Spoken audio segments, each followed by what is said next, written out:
আসসালামু আলাইকুম। আমি কল্পনা বৃষ্টি, মম কল্পনা কিচেনে আপনাদের স্বাগত। আশা করি আল্লাহর অশেষ মেহেরবানিতে আপনারা সবাই অনেক ভালো আছেন। আলহামদুলিল্লাহ, আমিও আপনাদের দোয়া এবং আল্লাহর অশেষ কৃপায় অনেক ভালো আছি। আজকে ঝটপট একটা ডিম আর পাউরুটি দিয়ে একটা নাস্তা রেসিপি নিয়ে আবার আমি আপনাদের মাঝে কিন্তু হাজির হয়ে গিয়েছি।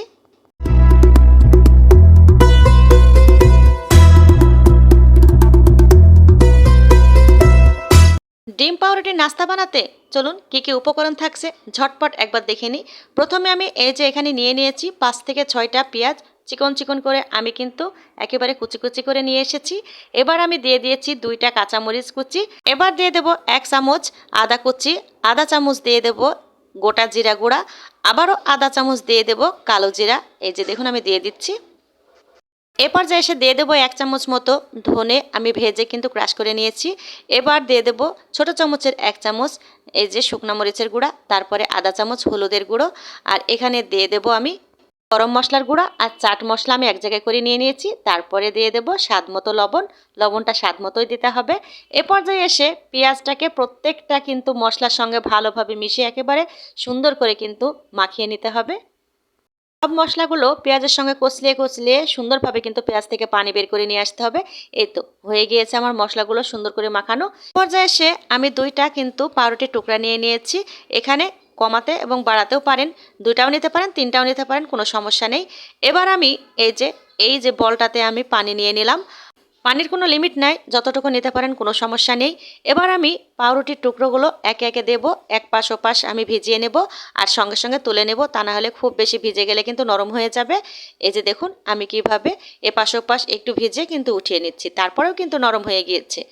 পরপর আমি কিন্তু 2টা রুটি সুন্দরভাবে ভিজিয়ে আমি চিপে কিন্তু উঠিয়ে নিয়েছি। এই যে দেখুন।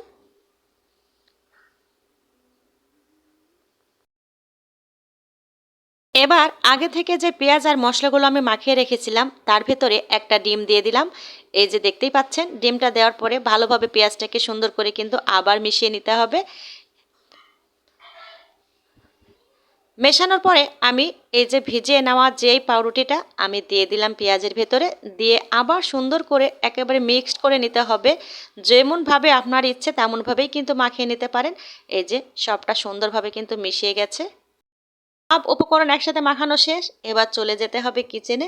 কিচেনে এসেই আমি এই যে প্যান বসিয়ে দিয়েছি, দিয়ে পর্যাপ্ত পরিমাণ কিন্তু তেল দিয়ে নিতে হবে। ডোবা তেলে ভাজলে খুবই ভালো লাগে, খুব মচমচ করবে। আমি তাই পরিমাণ মতো তেল দিয়ে নেওয়ার পরে এই যে গোল গোল গোল করে কিন্তু সুন্দরভাবে কিন্তু একে একে বসিয়ে দিতে হবে। একটার গায়ে যেন একটা না লাগে, ঠিক সেই নিয়মে বসিয়ে দেবেন। এই যে এক পাশ অলরেডি হয়ে গিয়েছে, আর এক পাশ আমি উল্টিয়ে দিচ্ছি। খুব আস্তে আস্তে চুলার আঁচটা কিন্তু রাখতে হবে, ভেতরটা যেন ভালোভাবে সেদ্ধ হয়।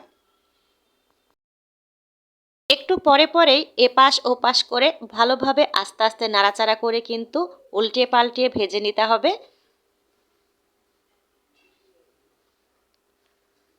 এই যে দেখুন, এবার কিন্তু ভাজা হয়েই গিয়েছে অলরেডি। আমি সুন্দর করে আপনাদের একটু দেখানোর চেষ্টা করছি কালারটা কেমন রাখবেন।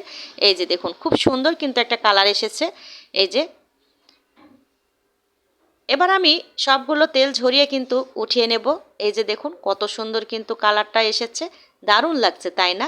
পাউরুটি দিয়ে যে এত সুন্দর সকালের নাস্তা বা বিকেলের নাস্তা হয়, একবার বাসায় ট্রাই না করলে আপনারা বুঝতে পারবেন না। এই যে দেখুন, 1 কাপ চায়ের সঙ্গে কিন্তু এই নাস্তা দারুণ লাগবে। সবচেয়ে বড় কথা, এটা ঝটপট 5 মিনিটেই কিন্তু এই নাস্তাটা বানিয়ে নেওয়া যায়। খুব অল্প সময়ে অল্প খরচে দারুণ একটা নাস্তা হয়ে গেল তাই না? যারা এই রেসিপিটাই এখনও আপনারা ট্রাই করেননি, অবশ্যই আমার ভিডিওটি দেখে খুব তাড়াতাড়ি এই রেসিপিটা বানিয়ে একবার খেয়ে দেখুন কেমন হয়েছে। ভালো লাগলে অবশ্যই কমেন্টস বক্সে একটা কমেন্টস করবেন যে কেমন হয়েছিল আজকের রেসিপিটা। ভালো লাগলে একটা সাবস্ক্রাইব করবেন, পাশে থাকা বেল বাটনটা অবশ্যই প্রেস করবেন। আর যদি পারেন আপনাদের বন্ধু এবং ফ্যামিলি সার্কেলের মাঝে অবশ্যই আমার এই রেসিপিটা একটু শেয়ার করে দেবেন। ওপরটা দেখালাম, আর এই যে রেসিপিটার ভিতরটা আমি দেখাবো না কেমন হয়েছিল, দেখুন কত সুন্দর ফ্লাফি হয়েছে। আর এই রেসিপিটাতে অবশ্যই একটু পেঁয়াজ বেশি লাগবে, একটু বেশি দিলে কিন্তু অসাধারণ টেস্টটাও আসবে। তাহলে আজকের মতো ভিডিওটি আমি এখানেই রেখে দেবো। সবাই ভালো থাকবেন, সুস্থ থাকবেন। আল্লাহ হাফেজ, আসসালামু আলাইকুম।